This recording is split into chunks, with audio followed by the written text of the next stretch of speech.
Hey guys, how's it going? It's a beautiful day in Dandong, China. I just stumbled upon some roasted barbecue chicken in town here. It's called the Jitui. So let's try some. 你好，这个是鸡腿吗？好看。这个多少钱一个？3个一个25，产品质量有点秀，还哦是便宜的。我想要一个，可以吗？再一个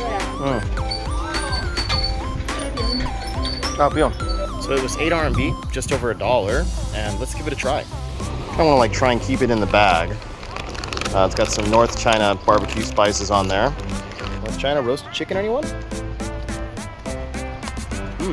Wow. In China, we would call that chip. Very delicious. It's actually extremely juicy.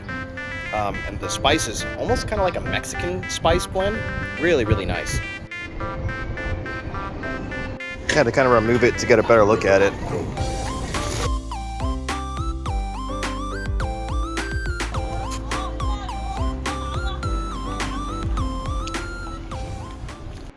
My name is Ian, and I make content about living in China every day. So like and follow for more living in China content, and be sure to check out my website at www.ianinchina.com.